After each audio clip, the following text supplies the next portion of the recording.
दोस्तों नमस्कार, स्वागत है आपका बड़ी खबर बड़े खुलासे में। दोस्तों, भारत के आर्मी चीफ द्विवेदी ने पाकिस्तान को सीधी सीधी चेतावनी दी है कि वो अगर कोई हरकत करता है तो इस बार आर पार की लड़ाई होगी। उन्होंने ये भी बताया कि ऑपरेशन सिंदूर के दौरान भी हमारी थल सेना पूरी तरह तैयार थी और जल सेना भी पूरी तरह तैयार थी, लेकिन केवल एयरफोर्स के पराक्रम से हमने आतंकवादियों के 9 ठिकानों को ध्वस्त कर दिया और बाकी सेना की जरूरत नहीं पड़ी।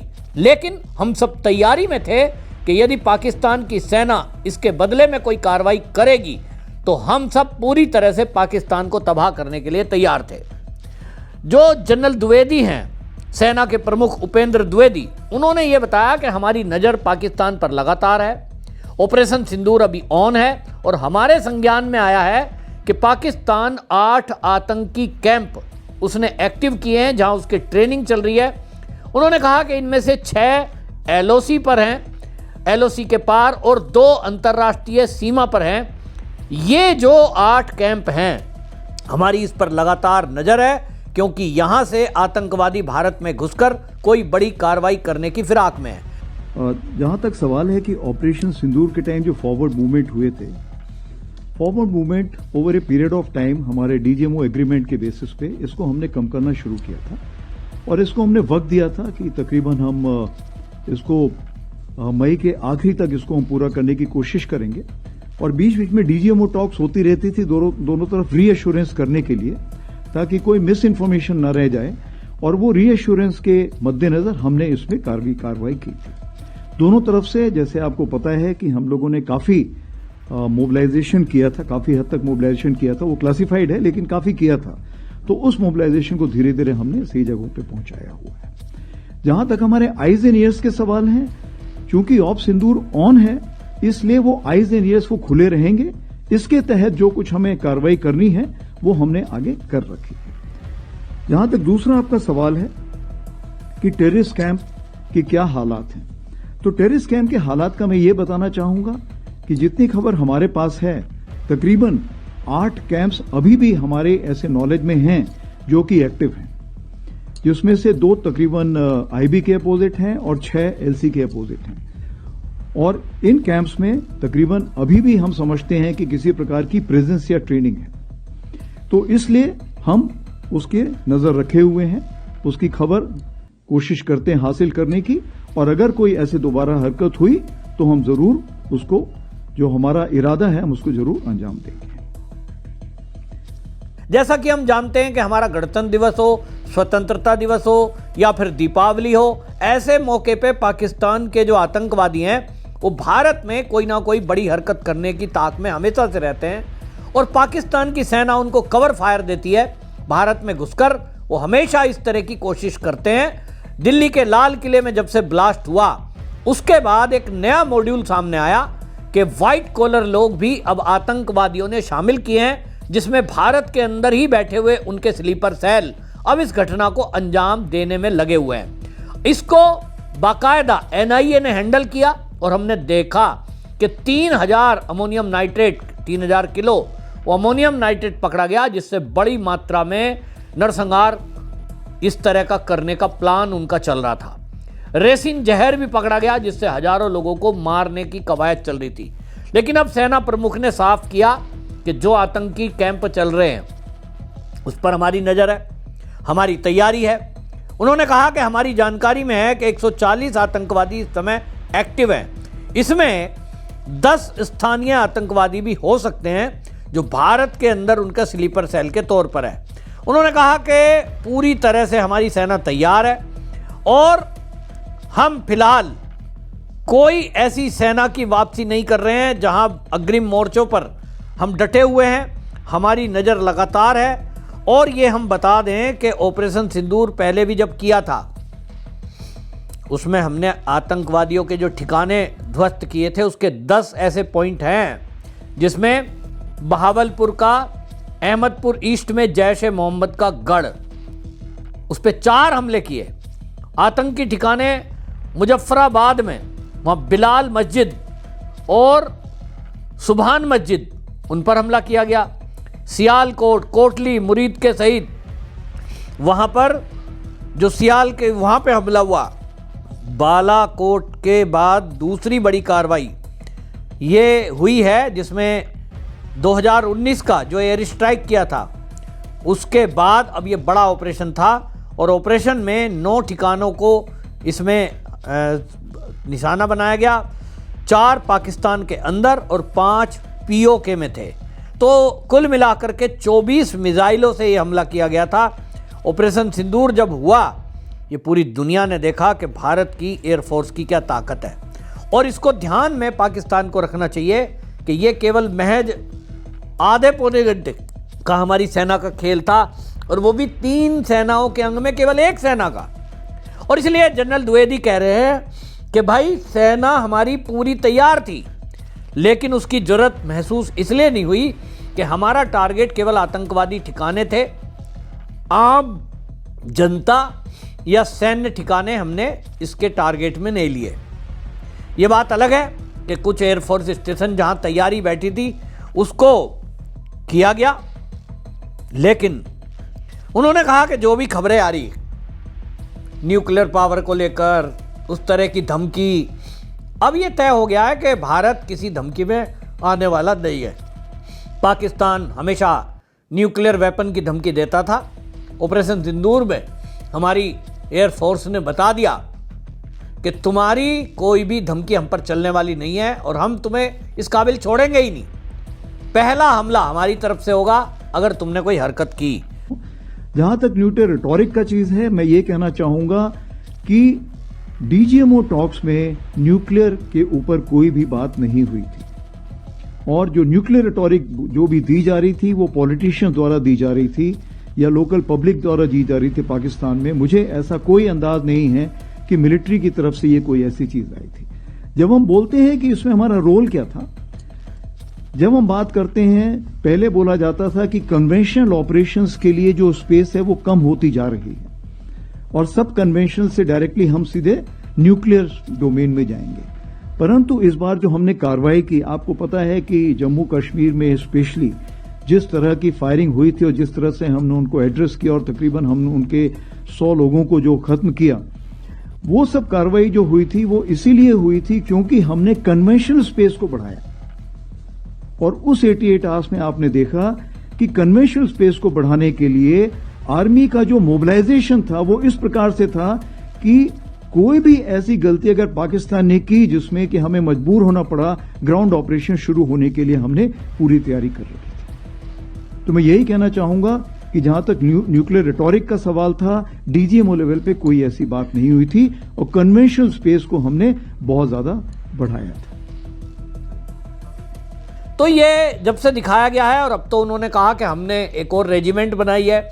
जनरल द्विवेदी ने इस बात की जानकारी दी कि भारतीय सेना में अब ड्रोन का इस्तेमाल पहले से हो रहा था, लेकिन अब इसको बढ़ाया गया है और ऑपरेशन सिंदूर के बाद हमने इसमें शक्तिबान रेजिमेंट, इसकी रेंज 100 किलोमीटर से लेकर 400 किलोमीटर तक की है।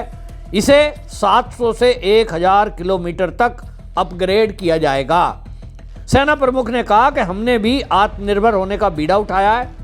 विदेश से जो हम हथियार लेते थे उसमें अभी तक विदेशी हथियार शामिल हैं, लेकिन उन्होंने कहा कि आर्मी के हर कमांड के पास 500 ड्रोन बनाने की क्षमता है और हम बहुत सारे ड्रोन बना चुके हैं। उन्होंने कहा कि चीन के वास्तविक नियंत्रण रेखा और वहां पर हमारी नजर है हमेशा कि कहीं पाकिस्तान चीन के साथ मिलकर, जैसे ऑपरेशन सिंदूर के दौरान हमने देखा कि हथियार, डिफेंस सिस्टम, फाइटर जेट ये चीन के इस्तेमाल हुए, लेकिन चीन की सेना ने बीच में दखल नहीं दिया।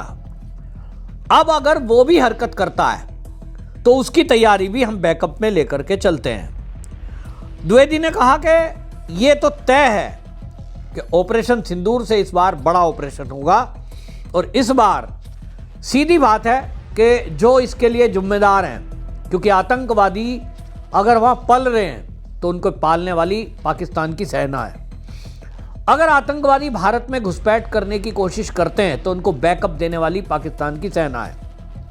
फंडिंग करने वाले, सपोर्ट करने वाले, ये सब पाकिस्तान की सेना है। तो इस बार ये तय है कि अगर कोई आतंकवादी घटना हुई भारत के अंदर या कोशिश हुई तो निश्चित जानिए कि इस बार जो सैन्य ठिकाने हैं उन पर भी हमला होगा, इसे कोई रोक नहीं सकता।